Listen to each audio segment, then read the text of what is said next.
a libertação, te fazendo ser realmente um homem, uma mulher, segundo o coração dele. Aleluia. Pai querido, nós queremos te agradecer, queremos te louvar, ó Deus, nesta manhã, porque o Senhor é bom e a tua misericórdia dura para sempre.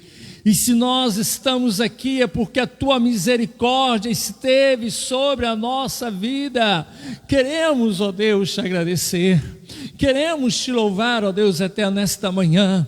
Ó Deus, neste domingo, com o teu povo que aqui está, com nossos irmãos que estão nos lares.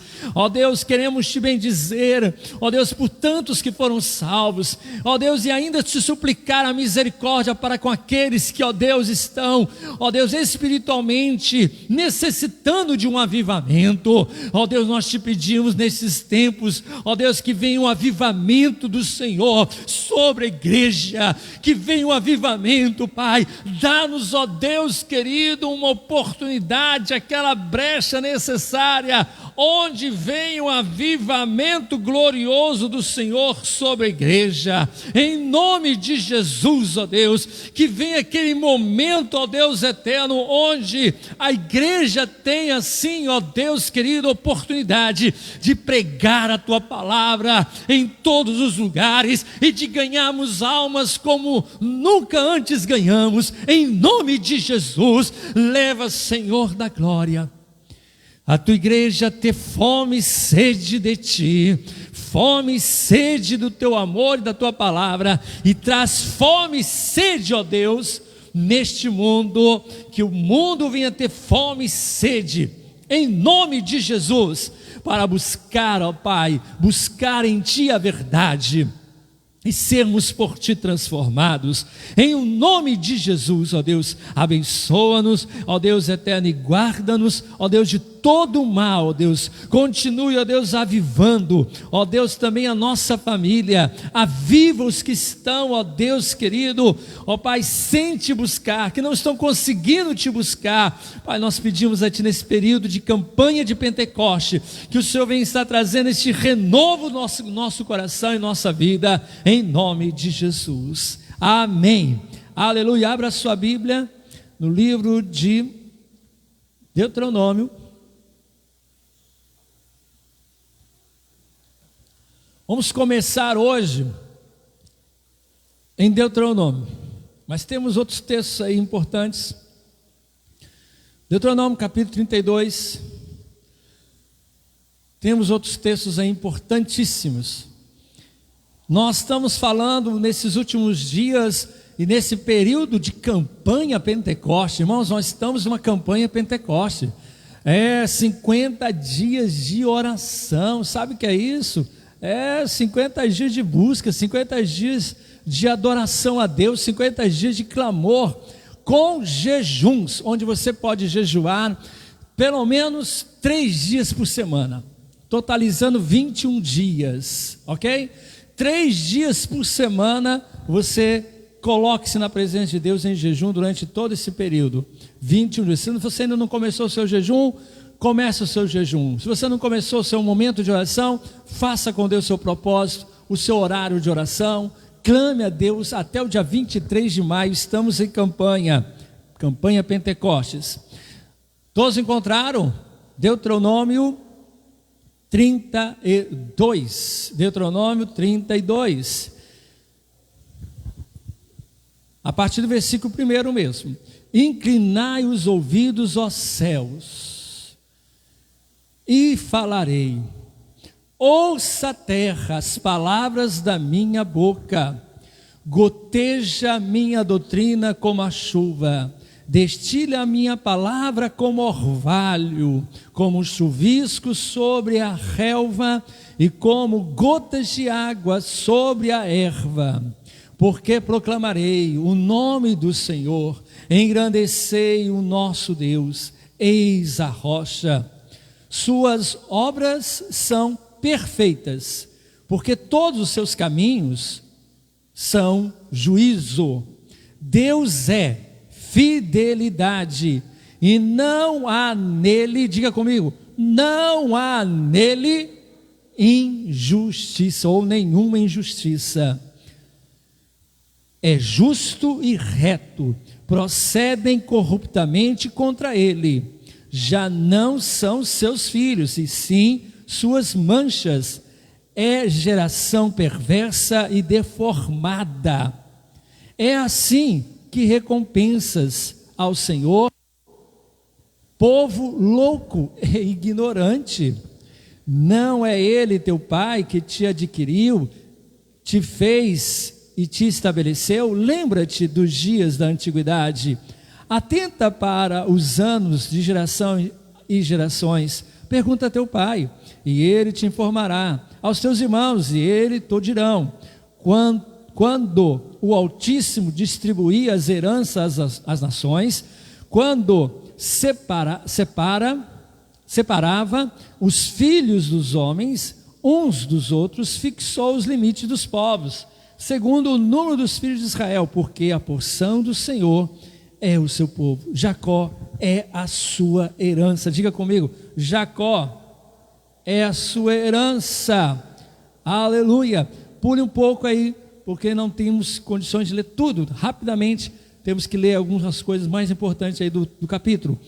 Versículo 13 agora. Ele fez cavalgar sobre os altos da terra, comer ameces do campo, chupar mel da rocha e azeite da dura pederneira. Versículo agora 15. Versículo 15. Mas engotando-se o meu amado dos coices. Esse texto é meio esquisito, mas você vai entender. Engordou-se, engrossou-se, ficou nédio e abandonou a Deus, que o fez, desprezou a rocha da sua salvação. Versículo 18. Ouviu-te a rocha que te gerou, e te esqueceste do Deus que te deu o ser. Pule agora, versículo 30, versículo de número 30. Como poderia um só perseguir 1000 e dois fazerem fugir 10.000, se a sua rocha lhos não vendera e o Senhor lhos não entregara? Porque a rocha deles não é como a nossa rocha, e os próprios inimigos o atestam. Por último agora, versículo 36, porque o Senhor fará justiça ao seu povo, e se compadecerá dos seus servos, quando vir que o seu poder se foi, e já não há nem escravo, nem livre, então dirá: onde estão os seus deuses, e a rocha em que confiavam? Deuses que comiam a gordura de seus sacrifícios e bebiam o vinho de suas libações? Levantem-se eles e vos ajudem, para que haja esconderijo para vós outros. Vede agora que eu sou, diz o Senhor, eu somente, e mais nenhum Deus além de mim. Feche os seus olhos. Pai querido, leva-nos a ouvir a tua voz, receber a tua palavra. Ensina-nos, Senhor Deus querido, a tua palavra, endireita, Senhor, os nossos caminhos, a nossa vida por inteiro, nós te pedimos em o nome de Jesus. Amém. Pode sentar. Aleluia. Queridos, presta atenção, nós temos aí um tempo muito pequeno e nós estamos falando sobre a palavra de Deus. Nós falamos sobre a palavra de Deus como espada, principal versículo, Hebreus 4:12. Falamos acerca da palavra de Deus como um machado sobre a raiz. Falamos sobre a palavra de Deus lá em Jeremias como também um martelo que esmiuça o quê? A penha. A palavra de Deus, ela é poderosa. E o nosso Deus, ele se manifesta por meio da sua palavra. Deus não joga palavras ao vento. Cada palavra que sai da boca de Deus, ela tem um propósito, ela tem um objetivo, e ela toca o coração do homem. E nós queremos pensar mais um pouco sobre a palavra de Deus. Agora a palavra de Deus como luz, a palavra de Deus como água, como boa semente, e por último, não só hoje que não vamos ver isso, né? E por último, a palavra de Deus como fogo. Mas antes de nós entrarmos propriamente nesses aspectos, eu gostaria de compartilhar com você, em Deuteronômio 32, a questão dessa palavra em nossa vida. A palavra de Deus em sua vida tem que ser como água destilada. A palavra de Deus na sua vida tem que estar na sua vida como água destilada. O texto diz isso, eu vou explicar, presta atenção. Goteja a minha doutrina como a chuva. Vou ler de novo. Goteja a minha doutrina como a chuva. Você sabe o que é a chuva, não? A água da chuva? A água da chuva é a água destilada. A água da chuva é H2O. Depois, quando ela vai na própria atmosfera, aquelas poeiras, e vai então agregando alguma coisa, algumas outras coisas, de elementos, de átomos, isso aí, um monte de coisa que possa vir, porque ela vem, mas quando ela sai da nuvem, quando ela se transforma em água, o vapor de água, ali está então H2O, ali é água destilada, sem nada mais, sem acrescentar nada, é só água, sem agregar sais minerais, sem agregar outras coisas, impurezas, nada, H2O pura, não é H2O refrigerante não, viu? Não é H2O, ou sei lá o que é aí, que se vende. Eu estou falando realmente do elemento, a água como ela é.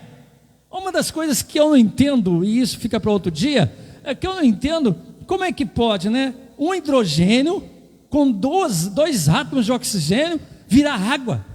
Eu não entendo isso, para mim isso é algo misterioso. Como é que pode? Isso é possível ser feito em laboratório? Eu também não sei, eu não pesquisei, nem quero pesquisar isso, mas às vezes eu fico me maravilhando com a glória de Deus. Eu fico me maravilhando como Deus, Ele junta átomos para formar coisas, matéria, e assim por diante. É algo impressionante as coisas de Deus. Você não fica impressionado com as coisas de Deus? Você não fica impressionado quando você estuda química, quem ainda estuda química? Quando você estuda astronomia então? Quando você estuda biologia? Quando você estuda qualquer matéria, qualquer assunto, qualquer ciência? Você vai se maravilhar com a glória de Deus. Como Deus age. E aqui declara que a sua doutrina venha como a chuva, destile a minha palavra como orvalho, ou seja, a palavra de Deus em minha vida como ela é, sem acréscimos do homem, sem misturas de impurezas, não, nada, somente a palavra pela letra da palavra. Aí então, você vai ver um mistério. Como que pode a palavra se tornar vida em sua vida? Porque você sabe muito bem que a letra pela letra, ela mata. Paulo declara isso. A letra mata, mas o Espírito o quê? Vivifica. Então como que pode a letra se tornar então vida? O Espírito Santo, que também é simbolizado como água. O Espírito Santo toma essa palavra no seu coração, na sua consciência, e gera então quebrantamento, gera vida, gera uma resposta do seu coração para Deus, se você vai aceitar a palavra dele ou não, se você vai se render à palavra dele ou não, se você vai continuar com as suas próprias opiniões, ou vai receber a verdade que vem dele. A palavra de Deus, querido, ela se manifesta em Deuteronômio 32, pela boca, ali, Moisés falando e proclamando, e ele manifesta ali então a palavra do Senhor, em 3 situações maravilhosas, que é a justiça, o juízo e a verdade. Veja aí, o versículo 3, porque proclamarei o nome do Senhor, engrandecei o nosso Deus, eis a rocha. Rocha em letra maiúscula na minha Bíblia, na sua também deve estar em letra maiúscula, significa o nosso Deus. E essa palavra rocha, ela também pode significar os deuses de outras nações, só que agora também em letra minúscula, no mesmo texto. A rocha, letra maiúscula, é o nosso Deus, o Deus criador dos céus e da terra, o Deus que formou o povo de Israel, o Deus que enviou Jesus, que se revelou na pessoa de Jesus, que nos deu vida, estando nós mortos nos nossos delitos e pecados. Ele é a rocha, eis a rocha. Essa questão da rocha, irmãos, é algo tremendo, porque a rocha, ela não pode ser abalada, não pode ser abalada. Veja na sua Bíblia aí, Deuteronômio 32, versículo, agora nós estamos aí no versículo 3, eis a rocha, são obras, suas obras são perfeitas, está falando de Deus, porque todos os seus caminhos são juízo, Deus é fidelidade, Deus traz juízo, porque Ele é em si próprio justiça, Deus é puro e santo, e Ele pode julgar. O único que pode julgar todos, sim, é Deus. E Ele manifesta o seu julgamento por meio da sua palavra. Preste atenção. Deus julga por meio da sua palavra.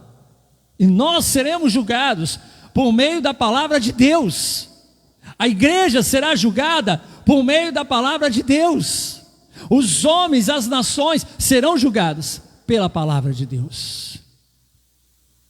Ele é o juiz e Ele é aquele que executa a justiça.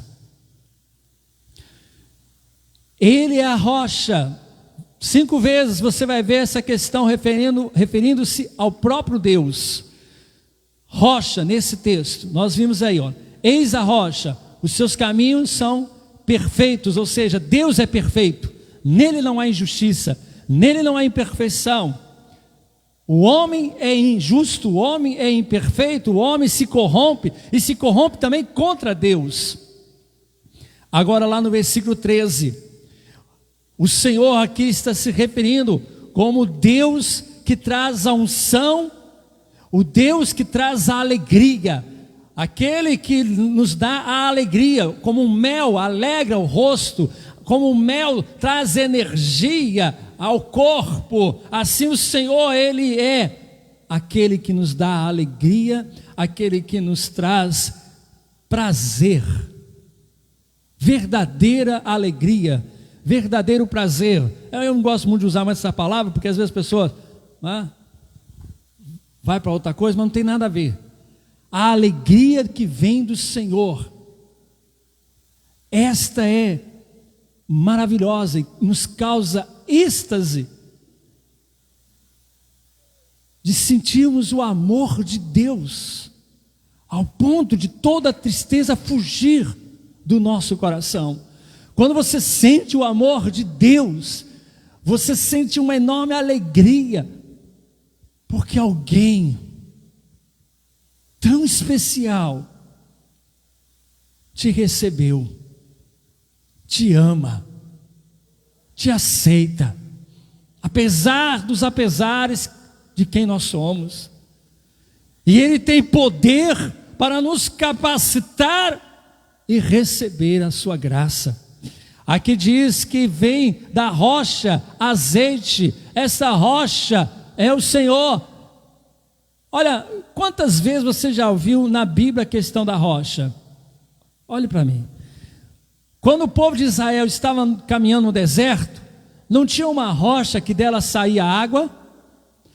Moisés, Deus ordenou, fere a rocha. Quando o povo estava sedento, morrendo de sede, feriu a rocha com seu cajado, dela saiu água, que descedentou 3 milhões de pessoas. Como que de uma rocha pode sair água? Da fresta, da onde bateu o cajado, como que um cajado de madeira pode causar uma fresta? Pode ferir a rocha ao ponto dela sair, brotar dela água, e uma água que pudesse beber 3 milhões de pessoas, uma água jorrar. E segunda vez, quando aconteceu também no deserto, Deus falou para Moisés: Moisés, fala a rocha, concede água. Deus falou para ele: fale a rocha, e dela brotará água. Mas Moisés, porque estava ali totalmente irado com o povo e com a murmuração do povo, numa ação precipitada, sem santificar o nome do Senhor, feriu a rocha 2 vezes. E por conta desse ato de desobediência a Deus, ele não pôde entrar na terra prometida. A rocha brotou e dela veio água. Mas Moisés, Deus requereu dele o seguinte: você não poderá entrar na terra prometida, porque você não me santificou o nome diante de todo o povo, e não me obedeceu. Quando era para falar para a rocha, feriu a rocha. Esta rocha, todos têm consenso de dizer que simboliza Jesus, tipifica Jesus. Moisés teve uma experiência com essa rocha. Ele viu essa rocha acompanhando. Onde eles iam, eles estavam aqui, eles iam embora para outro lugar. Quando chegava lá, a rocha já estava lá antes deles. E eles não morriam de sede no deserto, porque Deus sempre provia. Antes da rocha foram aquelas 12 fontes. Sempre Deus provendo água para o povo. E então ele descreve Deus como sendo rocha. Eis a rocha, é o nosso Deus. Jesus é o nosso Deus, irmãos. Eu creio que Jesus é Deus. Porque há muitas pessoas aí, no meio evangélico, e muitos que se dizem messiânicos, e até judeus e não são, que dizem que Jesus não é Deus. Se Jesus não é Deus, como é que ele recebe adoração no céu? Dos 24 anciãos, como que ele recebe adoração na terra? De tantos que foram curados e se prostraram e o adoraram. E começa então a imaginar um monte de coisa. Não, é porque é isso, é aquilo. Ele manifestava, ele estava como embaixador. E olha, tem que fazer uma interpretação mirabolante para dizer que Jesus não é quem a Bíblia diz que ele é. Não é um texto, não é uma afirmação, são vários. O Evangelho de João declara acerca de Jesus: este é o verdadeiro Deus e vida. João, apóstolo, recebeu a revelação de que Jesus é Deus, como Deus Pai o é. A palavra de Deus é tremenda, é gloriosa, é maravilhosa, irmãos. E você precisa ler essa palavra sempre, e você então entenderá a rocha. O seu Deus é justiça, e Ele está trazendo a justiça, e vai trazer ainda a justiça, sua justiça, não é a justiça dos homens, não é a justiça que é feita pelos juízes humanos, é a justiça que vem de Deus. por meio da sua palavra. Lá no versículo 30, deixa eu ver se eu pulei aqui, a folha pulou. Olha, antes, no versículo 15, você tem aí já Deus como a salvação, a rocha salvação. E muitos que estão a rejeitar a salvação. Nós temos visto muita gente rejeitando a salvação.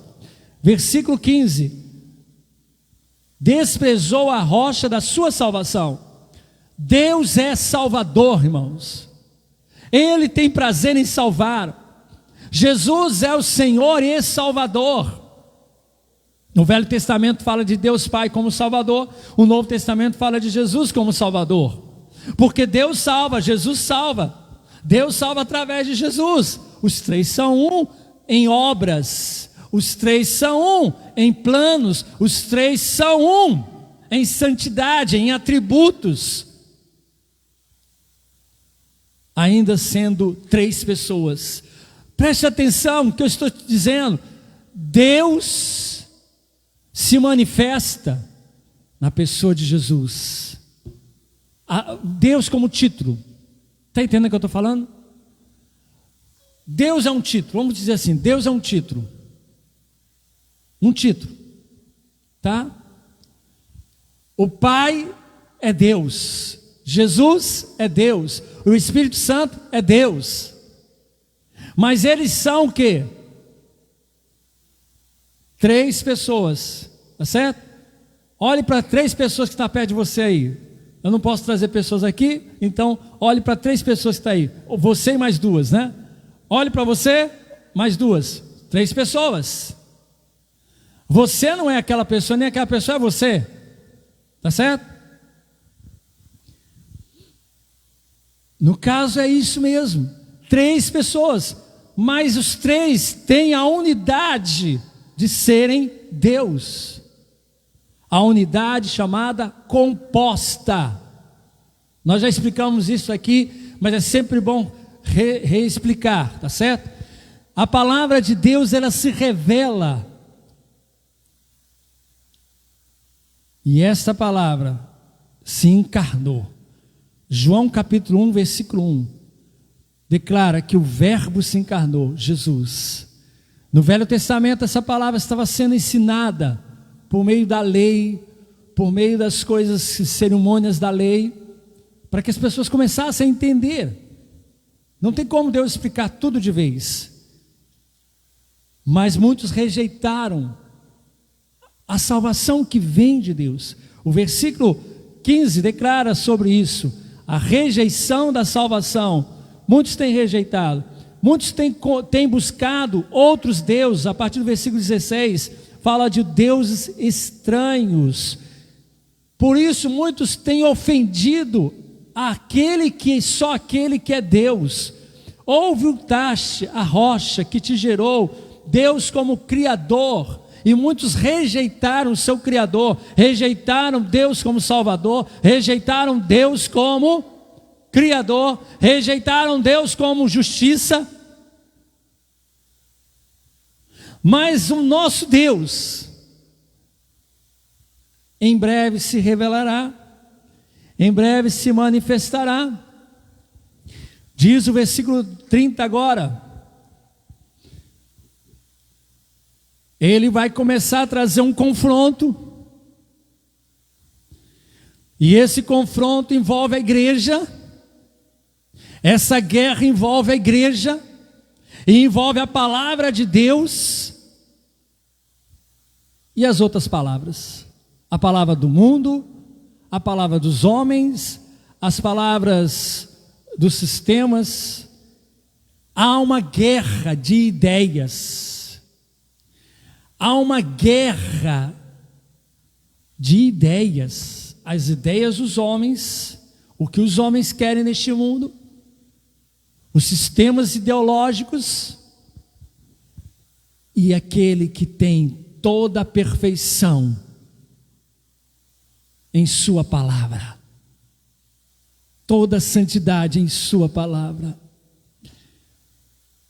Como poderá um só perseguir 1.000 e 2 perseguirem 10.000, ei, se a sua rocha não lhes vender e o Senhor não lhes entregara, Deus ainda nos entregará muitas almas para Cristo.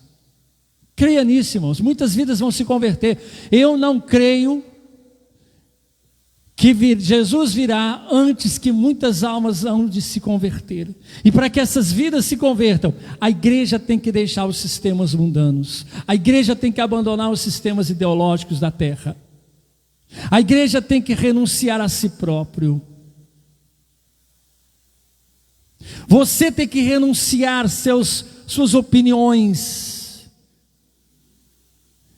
e buscar centralizar aqui na palavra, na Bíblia.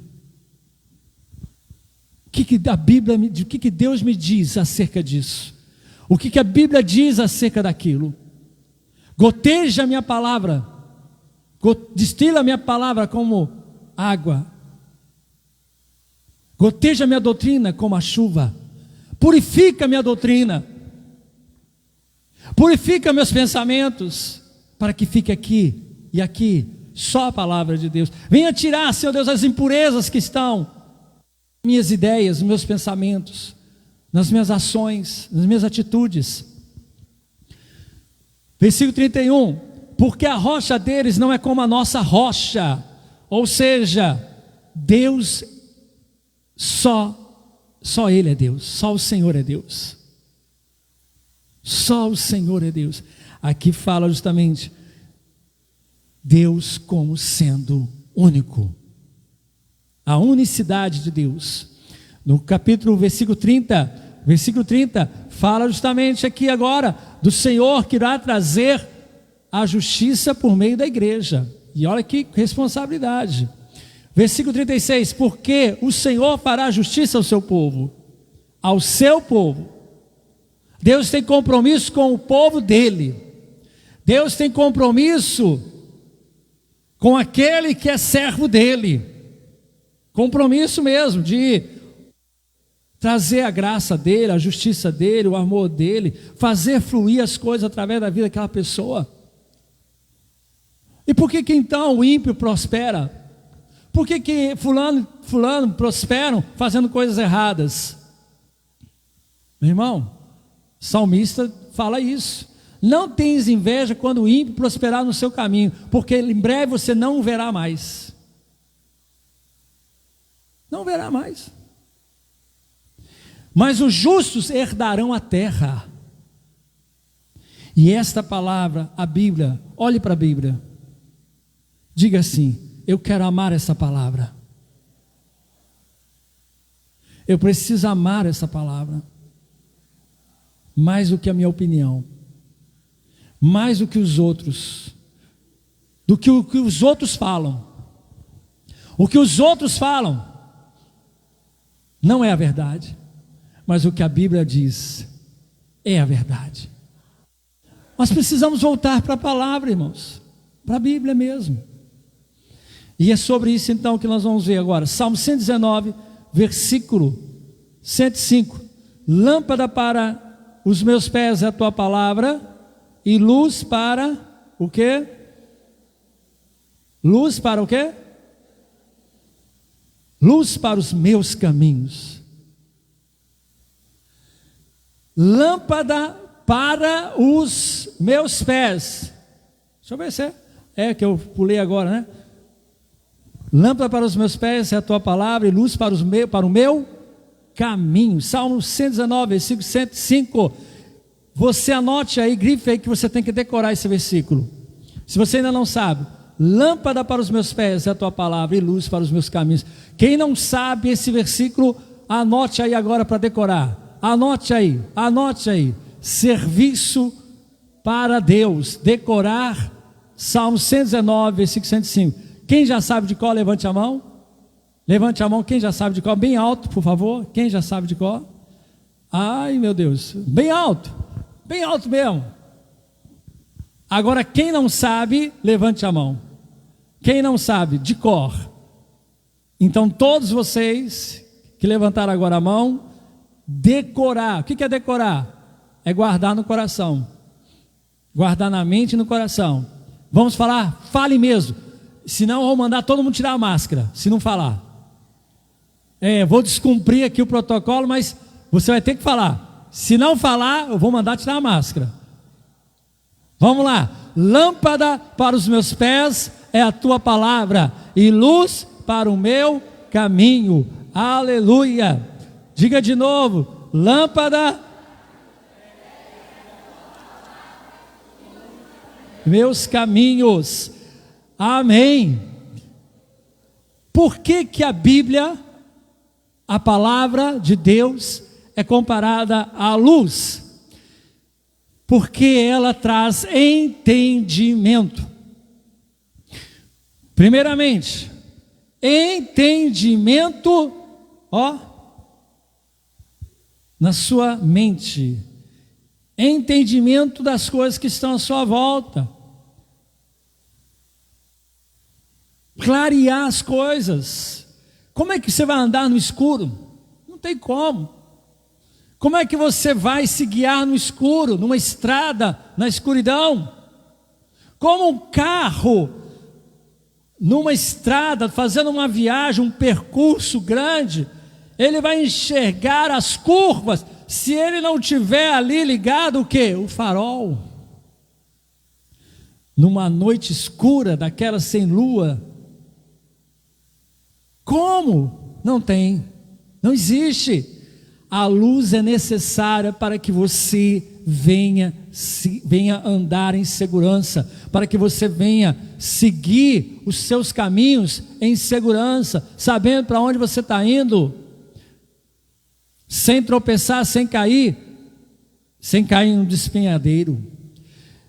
Então a Bíblia, ela primeiramente nos dá entendimento das coisas. Luz por quê? Porque ela traz entendimento. Luz também por quê? Porque ela nos guia para a vida eterna. Jesus disse que a Bíblia, a palavra de Deus, testemunha acerca dele, e nela que estão, o quê? A vida eterna. Errais por não conhecer nem as Escrituras, nem o poder de Deus. E são elas que dão testemunho de mim. E da Bíblia vem realmente a revelação da vida eterna, que Jesus é a vida, que nele há salvação. Se a pessoa não buscar a Bíblia, a palavra, ela não vai ter entendimento acerca da vida eterna, não vai ter entendimento das coisas do reino de Deus, não vai ter entendimento das coisas do reino celestial.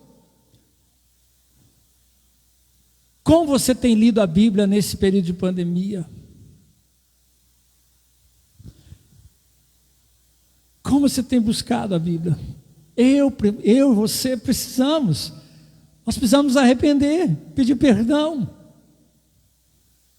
E falar: Deus, aviva a tua palavra em meu coração. Eu acho tremendo quem está estudando direito, né? O João Gabriel está estudando direito, meu filho, né? Está estudando direito. Eu acho interessante. E eu sempre achei a área do direito, da advocacia, algo impressionante, por conta de uma coisa, que eles têm que saber as leis, o artigo tal, o inciso não sei o quê, não é assim? E eu fico admirado que as pessoas, advogados, eles têm que saber isso e saber muitas vezes de cor. Não é verdade? É assim. Eles têm que saber as leis de cor. Você tem que saber a palavra de Deus também. Você tem que buscar a palavra de Deus e saber ela de cor no seu coração, na sua mente. Pastor, eu não tenho condições de decorar. Tem sim. Tem condições. É disciplina. É você querer ouvir a voz de Deus lendo a Bíblia. Quando isso acontecer, você não vai esquecer daquela palavra. Como um dia eu nunca esqueci. Lá em Colossenses 4,17, foi um versículo que marcou a minha vida. Foi um versículo que foi assim, como se Deus tivesse entrado. Como não? Foi. Deus entrou no meu quarto e falou comigo, cara a cara, Bíblia a cara. E ali ele me disse: dizei a Arquipo. E aí não era mais Arquipo, era eu mesmo. Não era quem é esse Arquipo, esse Arquipo que eu nem sei quem é, graças a Deus, um dia eu vou conhecê-lo no céu. Eu queria saber quem é esse Arquipo que Paulo falou. Quem é este homem? Porque essa palavra de Paulo para ele serviu para Deus falar comigo. Dizei a Arquipo, como eu disse, não era mais Arquipo, era eu. Cumpra teu ministério cabalmente que recebeste no Senhor. Aquela palavra, ela saiu da Bíblia e ela diretamente entrou no meu coração como uma espada aguda de 2 gumes. A Bíblia tem entrado no seu coração como espada de 2 gumes? Ou o que importa para você é a palavra do homem? O que importa para você são as outras coisas? São os seus estudos, que são importantes, mas eles não vão te levar para o céu? Se você rejeitar a palavra da salvação, você pode estudar tudo no mundo, você pode ter toda a ciência do mundo, saber fazer tudo que é necessário com relação a todas as áreas de celular, de área mecânica, sei lá, engenharia, pode ter toda a ciência, mas não recebeu o autor da vida, rejeitou a palavra da salvação, não há salvação. Pode fazer todas as obras maravilhosas e obras boas, mas se tiver rejeitado a palavra da salvação, não há salvação. O que vai adiantar tantos diplomas? O que vai adiantar tantas coisas, se na hora que estiver morrendo afogado, você não estender a mão para aquela pessoa que está no bote, e se permitir aquela pessoa que está no bote te tirar da água e te colocar no bote? Você está morrendo afogado, o seu único meio de ser salvo é através daquele bote, através daquela pessoa.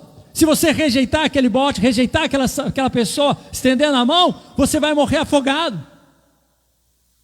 E tem muita gente que está nessa situação a nível espiritual, está morrendo afogado, mas não quer estender a mão para Jesus, porque não quer dar o braço a torcer, porque o orgulho é maior, porque o que ele falou, o que ele ouviu, o que ele disse, o que ele acreditou, a sua tradição,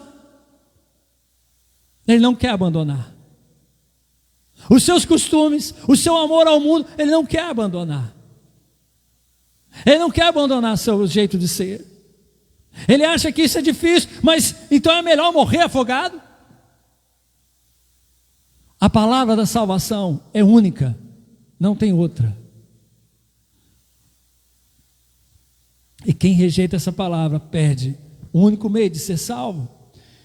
Luz, porque nos dá esse entendimento acerca de todas as coisas e acerca principalmente da vida eterna. Nesta palavra tem a vida. Amém? Agora vamos lá então em João capítulo 15. Se der tempo a gente prega sobre todas as questões aí acerca de como a Bíblia traz os tipos, ou como simboliza a palavra de Deus. João capítulo 15.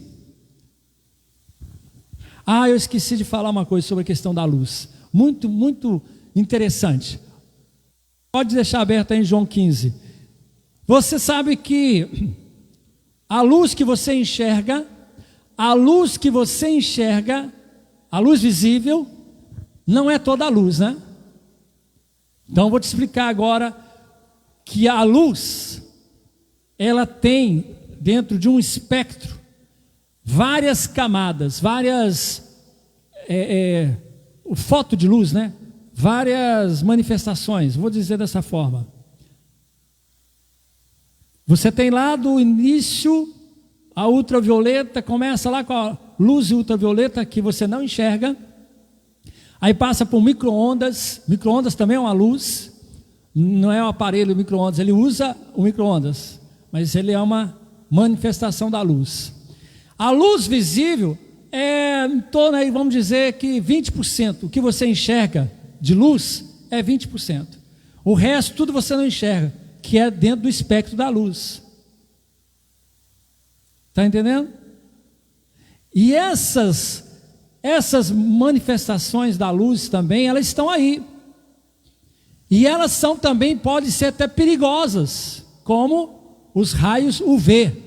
ou ultravioletas, que vêm do sol, que emanam do sol. Essa luz ultravioleta, ela é detida pela camada de quê? De ozônio. E existem outras coisas também que a própria Terra, Deus fez com que a Terra tivesse o seu campo magnético, para que outras coisas que vêm também desse sol, o nosso sol que é vida, não chegasse a nós como morte. E aí eu faço uma analogia acerca disso. A luz, ela traz a vida, ela traz entendimento, ela guia você para a vida, porque ela mostra que Jesus é a vida. E você recebendo a palavra, você recebe a vida. Mas também a luz, ela traz juízo. Ela traz também, ela vai trazer também, em determinado momento, os raios UV, que são os juízos de Deus sobre todos os homens. Os juízos de Deus, a sua palavra é luz para trazer também juízo. E como eu tenho dito, justiça. Amém? A sua luz manifesta a misericórdia em Jesus. A mesma luz, a sua palavra, também trará e manifestará juízo e justiça.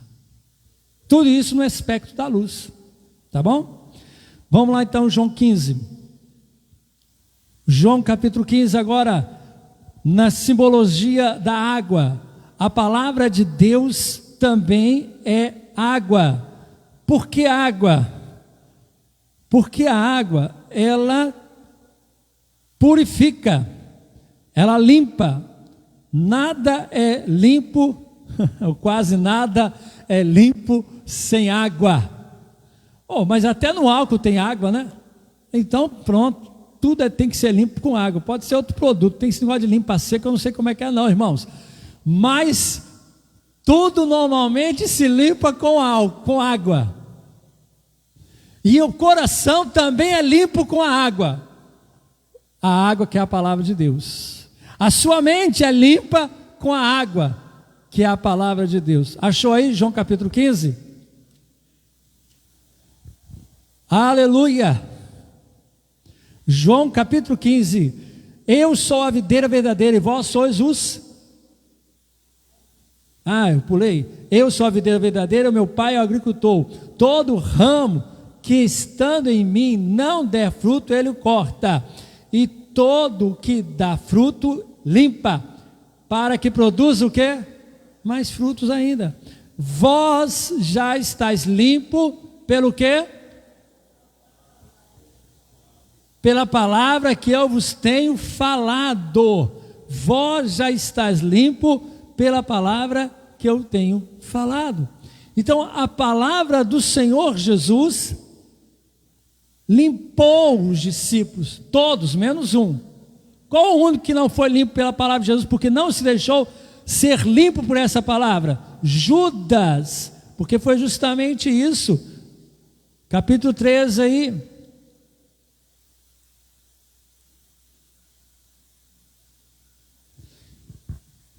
Deixa eu ver se eu acho aqui que eu não notei essa referência. Versículo 10. Quem já se banhou não necessita lavar senão os pés, quanto ao mais está todo limpo. Ora, vós estáis limpos, mas não todos. A palavra de Jesus estava, durante esses 3 anos e meio, onde eles estavam recebendo a palavra, estavam sendo purificados.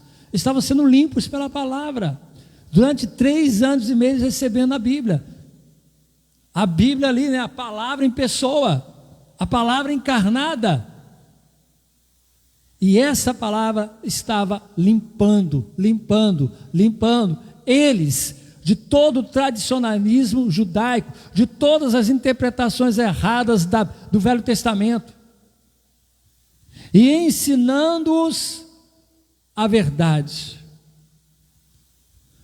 Menos um, que foi Judas. A palavra de Deus é a água que limpa. A sujeira não faz parte do corpo. Num dia de trabalho, num dia cansativo, você vai se acumulando de poeira. Seu cabelo, seu corpo vai se acumulando de poeira, vai grudando em você. Você já viu quando você passa a bucha, vai tomar banho e passa a bucha, sai aquele negócio preto? Ali é o quê? Sujeira, né? A sujeira não faz parte do corpo, ela tem que ser retirada com água.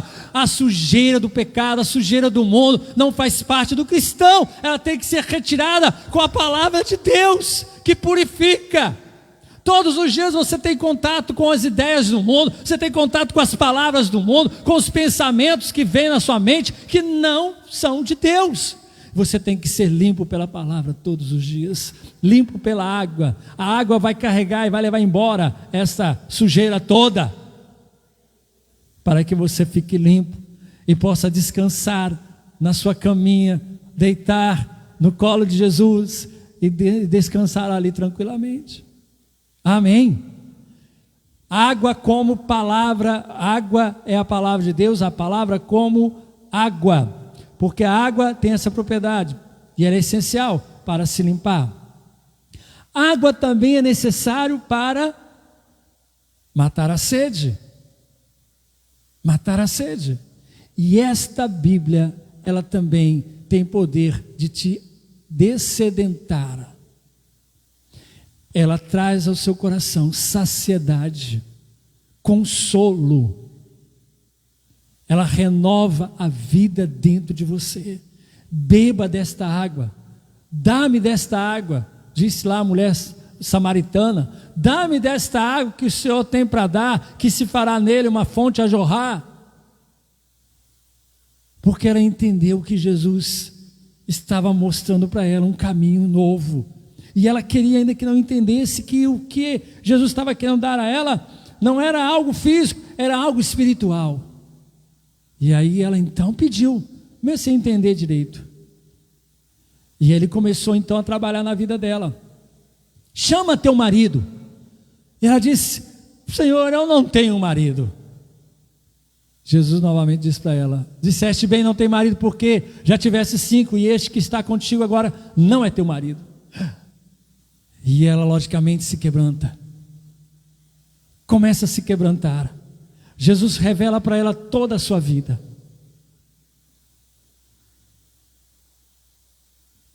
E ali ela começa a ser limpada, na questão moral, social, né?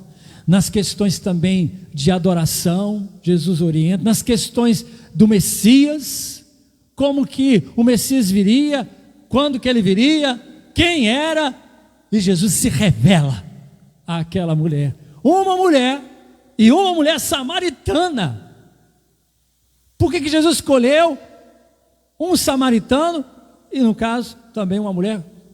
Não estou falando aqui com preconceito não, eu estou falando porque naquele tempo havia toda uma situação contra as mulheres, mais ainda do que hoje, muito mais. E costumes que não se poderia o homem conversar com a mulher, e não se poderia então o judeu conversar com o samaritano. Os judeus não se davam com o samaritano. Jesus quebrou todos os paradigmas, Jesus quebrou todos os padrões e toda a maneira de se pensar da cultura. Ele não foi politicamente correto naquele tempo, porque o ser politicamente correto naquele tempo era seguir esses padrões. O mundo sempre está dizendo para você seguir o padrão dele, do que ele diz ser politicamente correto, mas nem sempre o que o mundo diz ser politicamente correto, ou é, 99% não é.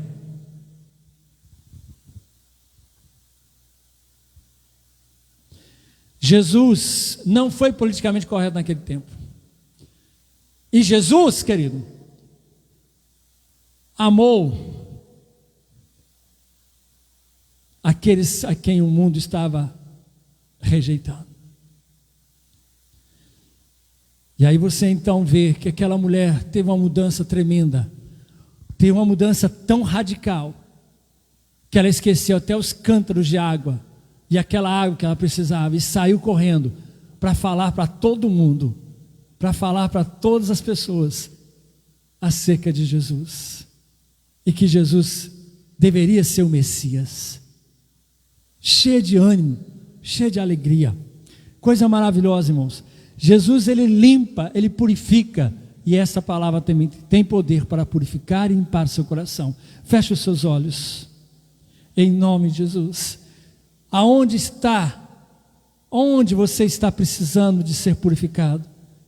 Aonde a palavra de Deus está precisando penetrar no seu coração para que te purifique, para que te santifique? Aonde essa palavra precisa vir para trazer aí esse lavar purificador, regenerador, em nome de Jesus. Paulo é tremendo nas suas cartas. Irmãos, se tem algo que nós devemos nos admirar, admiremos do ministério que o apóstolo Paulo teve. Admire o agir de Deus na vida do apóstolo Paulo.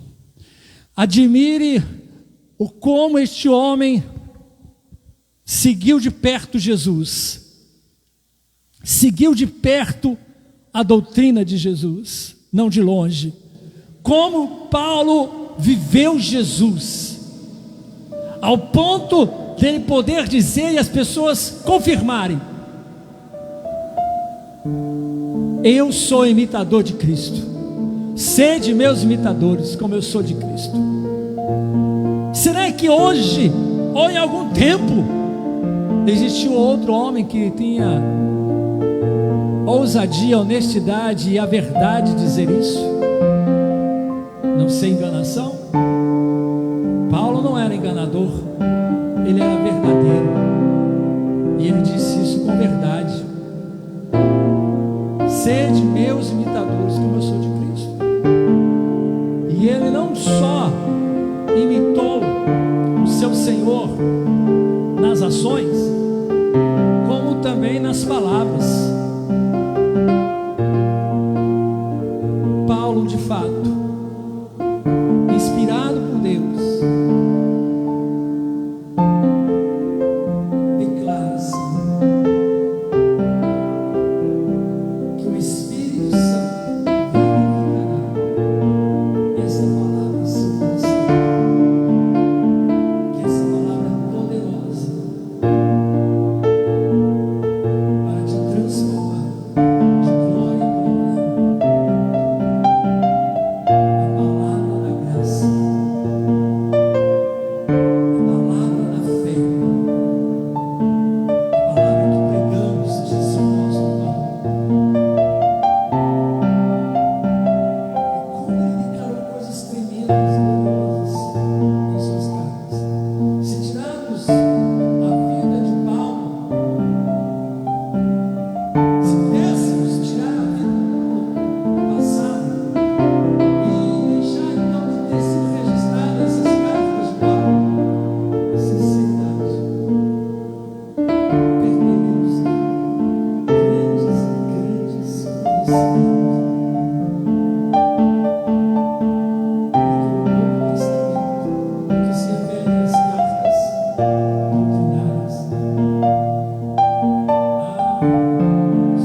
precisa dominar a sua vida.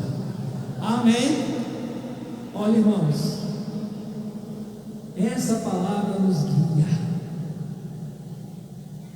Muitas vezes estamos perdidos, sem saber o que fazer, saber que decisão tomar. Aí você vai orar e aqui está a direção da sua vida. Amém? Muito bem. Temos alguns avisos importantes. Pode sentar um minutinho. Temos avisos aqui muito importantes. Não, eu já estava esquecendo, eu não posso esquecer disso.